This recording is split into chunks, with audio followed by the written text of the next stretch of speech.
It is their forceful attempt to defeat us. Bengal की जीत के साथ गंगोत्री से लेकर गंगा सागर तक कमल ही कमल खिला हुआ है।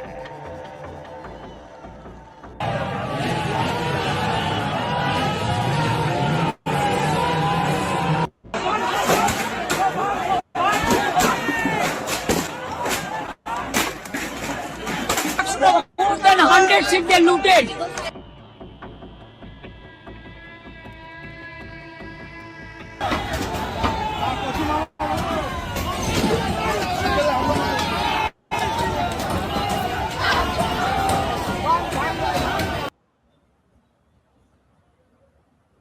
नमस्कार, आदाब। आपके साथ मैं स्मिता शर्मा हूं और आप देख रहे हैं मेरा YouTube station Smita Sharma journalist.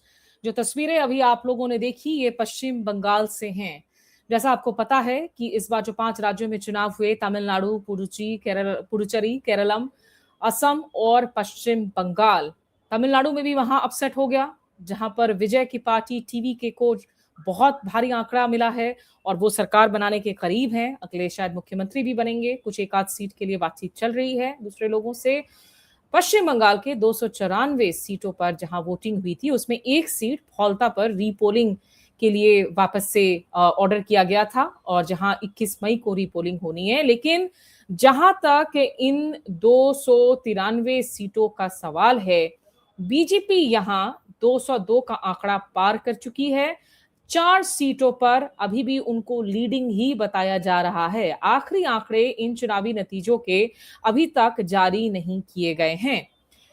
जैसा आपने सुना कि प्रधानमंत्री नरेंद्र मोदी ने जब एक दिन पहले शाम को नतीजे आने के बाद में बीजेपी मुख्यालय में दिल्ली में लोगों को संबोधित किया, तो उसमें कहा कि गंगोत्री तक जो है, गंगा से लेकर आपकी पूरी की पूरी एरियाज में आज बीजेपी ही छाई हुई है। और अगर आप भारत के मैप को भी देखें तो उसमें देखेंगे कि सिर्फ दक्षिण भारत में जो 4 राज्य हैं, केरलम, तमिलनाडु, तेलंगाना, आंध्र प्रदेश, ऊपर की तरफ पंजाब, जम्मू कश्मीर, हिमाचल और यहाँ झारखंड, इन राज्यों के अलावा एक पूरा का पूरा जो भारत का आज मैप है वो सैफरन नजर आ रहा है, बीजेपी के रंगों में रंगा हुआ।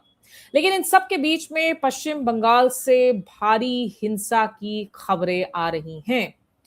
तृणमूल कांग्रेस ने कई सारे गंभीर आरोप लगाए हैं। तृणमूल कांग्रेस ये भी कह रही है कि जगह जगह जो हिंसा देखने को मिल रही है, जिसका आरोप वो मढ़ रहे हैं कि बीजेपी के कार्यकर्ता, बीजेपी के समर्थक कर रहे हैं। उन्होंने जाकर कई तृणमूल कांग्रेस के दफ्तरों में तोड़फोड़ की है।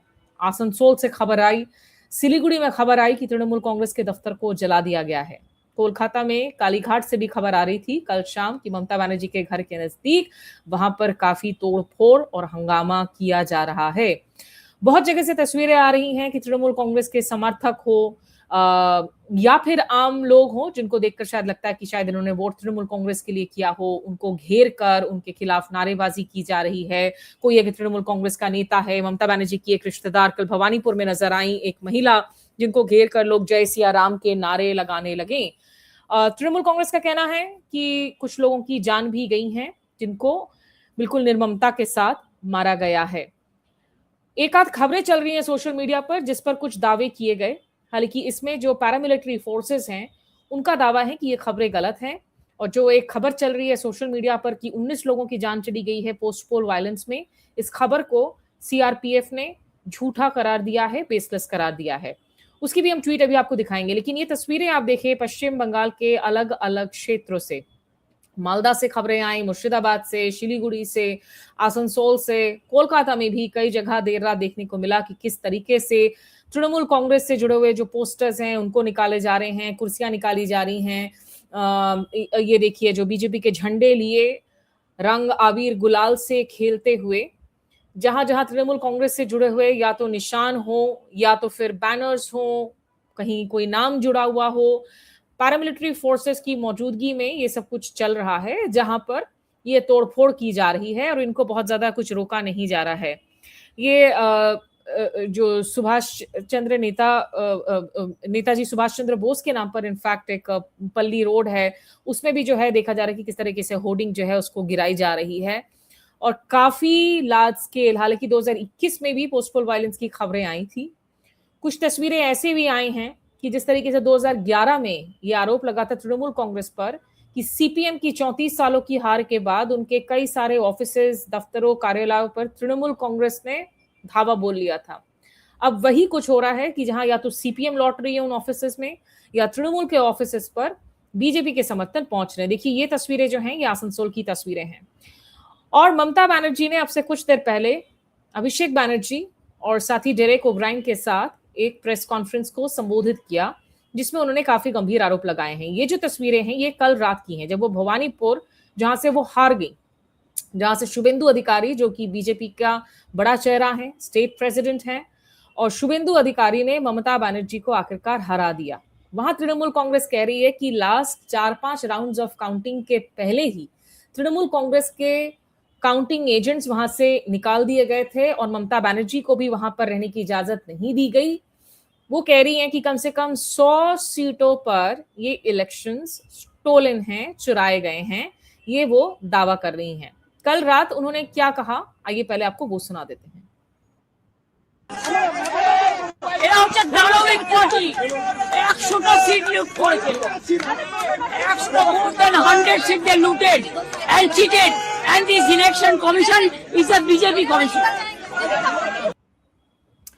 तो ये आरोप ममता बनर्जी ने कल लगाए थे चुनाव आयोग पर। और ममता बनर्जी की अगर हम चुनाव नतीजों की भी बात करें, जिस तरीके से शुभेंदु अधिकारी ने उन्हें इस वक्त हराया है 15,105 वोटों से, ये वही शुभेंदु अधिकारी हैं जिन्होंने 2021 में ममता बनर्जी को नंदीग्राम से हराया था 2,000 से कम वोटों से।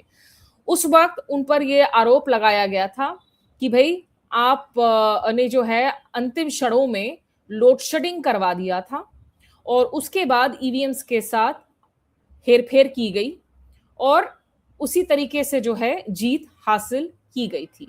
अब ममता बनर्जी पूरी तरीके से यहां पर डिफाइंट है। उन्होंने साफ कह दिया है कि वो इसको वैध चुनाव नहीं मानती हैं और इस चुनाव के खिलाफ वो जमीन पर जाकर जो है पूरी तरीके से लड़ाई भी लड़ेंगी। ममता बनर्जी ने अभी ताजा बयान आज इस प्रेस कॉन्फ्रेंस में क्या कुछ दिया है, पहले हम आपको वो भी यहां पर सुनाते हैं। কেন, কিসের জন্য? আমরা তো হারিনি যে যাব। হারলে আমি যদি শপথ নিতে যেতাম তাহলে আমি রেজিগনেশনটা করতাম। এখন তো কোয়েশ্চেন ডাজন্ট অ্যারাইজ। জোর করে দখল করে যদি কেউ মনে করে যে আমি কি রেজিগনেশন দিতে হবে, no, not that. Now also I want to say that we didn't lose the election. It is their forceful attempt to defeat us. तो ममता बनर्जी कह रही हैं कि हम चुनाव नहीं हारे हैं, ये बीजेपी सरकार की फोर्सफुल अटेम्प्ट है हमसे इस चुनाव को मनवाने के लिए। हम चुनाव को नहीं मानते हैं और मैं रिजाइन यहां पर नहीं करूंगी। ये ममता बनर्जी यहां पर कह रही हैं इन चुनावी नतीजों के बाद में। आइए आपको सुनाते हैं कुछ और बातें जो ममता बनर्जी ने की हैं इन चुनावों में। उपस्थित হয়েছেন সেই কারণে আপনাদের কাছে আমরা কৃতজ্ঞ।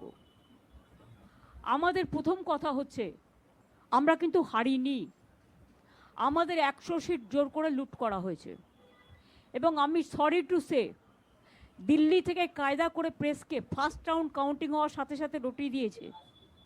আমি আগেই আপনাদের বলেছিলাম, আমার ভিডিও আপনারা দেখে নিন তার দুদিন আগে, যে ওরা কিন্তু প্রথমে বিজেপি এরিয়া দিয়ে শুরু করবে এবং ইলেকশনে কাউন্টিং হয় 14 থেকে 18 রাউন্ড। প্রথম 2-3টে রাউন্ড ওরা কিন্তু কাউন্টিং করবে প্ল্যান করে বিজেপি ওখান থেকে, যাতে ছেলেপেলেদের মরাল ভেঙে যায় আর বিজেপি গুন্ডামি করতে সাহস পায়। আমাদের লড়াইটা বিজেপির সাথে ছিল না, আমাদের লড়তে হয়েছে ভিলেন ইলেকশন কমিশন, যিনি ব্ল্যাক হিস্ট্রি তৈরি করেছেন Indian ডেমোক্রেসিতে। Sad to say, CEC became the villain of this election to loot the democratic rights of the people and to loot the EVM machine. Can you tell me that after voting EVM machine, 80 to 95% is the charge? How it is possible?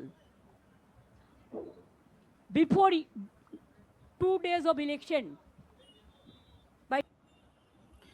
तो जैसा ममता बनर्जी कह रही हैं कि ये चुनाव में उनका संघर्ष बीजेपी के खिलाफ नहीं था, बल्कि चुनाव आयोग से उनको ये लड़ाई लड़नी पड़ी है और केंद्र से तमाम बल साम दाम दंड भेद लगाकर उनको हराया गया है। 100 ऐसे सीटें हैं जहां पर इस चुनाव को स्टील किया गया है और ये भी आरोप लगाया कि उनके साथ फिजिकल बदतमीजी की केंद्रीय बलों ने, उन पर हाथापाई की है। ये भी गंभीर आरोप लगाए हैं ममता बनर्जी ने इस प्रेस कॉन्फ्रेंस में, जहां आप देख सकते हैं अभिषेक बनर्जी, कुणाल घोष, डेरेक ओब्रायन, ये तमाम नेता उनके साथ मौजूद थे।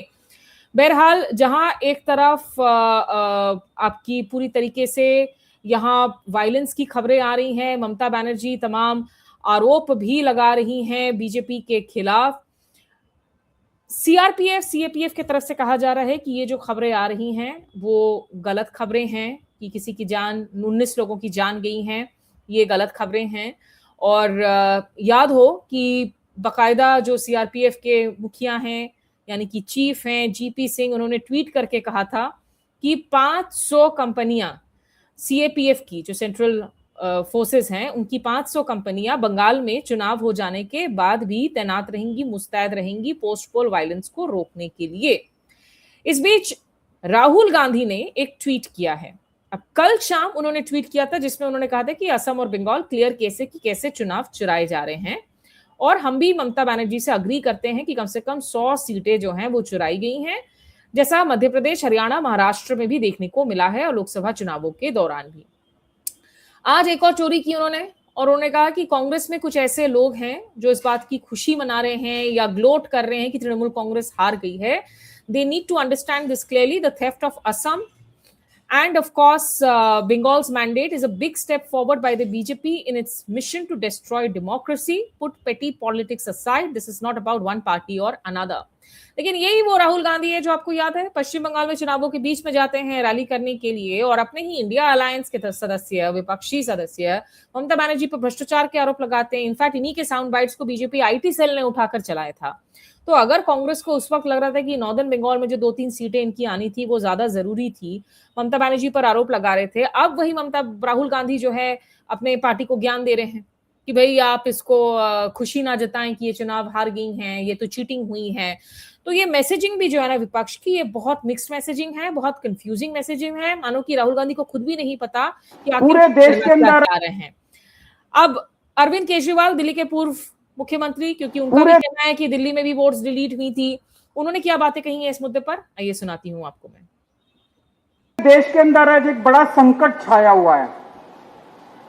भारतीय जनता पार्टी ने जिस तरह से जनतंत्र को हाईजैक कर लिया है, हत्या कर दी है जनतंत्र की। कहीं पूरे देश में कोई पार्टी जीत के आ जाए, इनको कोई फर्क नहीं पड़ता। उसके बाद ईडी से, सीबीआई से, पैसे से एमएलए तोड़ लेते हैं, पार्टियां तोड़ लेते हैं, सरकारें गिरा देते हैं, जेल भेज देते हैं, हर किस्म की वोट काट देते हैं, वोट ऐड करा देते हैं। कल बंगाल का जो चुनाव, वो चुनाव थोड़ी था। पिछले 3-4 महीने से हम देख रहे हैं क्या तांडव चल रहा है बंगाल के अंदर। उसी तरह से उन्होंने बिहार के अंदर किया, उसी तरह से उन्होंने महाराष्ट्र के अंदर किया, उसी तरह से मेरी अपनी विधानसभा, दिल्ली विधानसभा जहां पे हम बैठे हैं अभी, जब मैं जेल गया उसके पहले इस विधानसभा में 1,48,000 वोट थे। जब मैं लौट के आया उसमें 1,06,000 वोट बचे थे। 42,000 वोट इन्होंने 6 महीने के अंदर कटवा दिए। मैं पिछली बार 30,000 वोट से जीता था, 42,000 वोट कटवा दिए, मैं 3,000 वोट से हार गया। जीत कैसे सकते हो जब आप सारे वोट कटवा दोगे, उसका तो कुछ भी नहीं बचेगा। पूरे देश के अंदर यही तांडव चल रहा है। आज जनतंत्र के ऊपर संकट है। जो हमारे शहीदों ने अपनी जान कुर्बान करके, भगत सिंह ने, सुभाष चंद्र बोस ने, जो हमारे देश के स्वतंत्रता सेनानियों ने अपनी जान कुर्बान करके शहीद हमें आजादी दिलाई थी, आज उस आजादी के ऊपर संकट आया हुआ है। तो अरविंद केजरीवाल जिन्होंने कहा कि यही कुछ दिल्ली में उनके खिलाफ हुआ है। बहरहाल पूरे पश्चिम बंगाल से एक तरफ जहां हिंसा की तस्वीरें आ रही हैं, वहीं सेलिब्रेशंस की तस्वीरें आ रही हैं। आबिर गुलाल से लोग होली खेल रहे हैं, जय सिया राम के नारे लगा रहे हैं।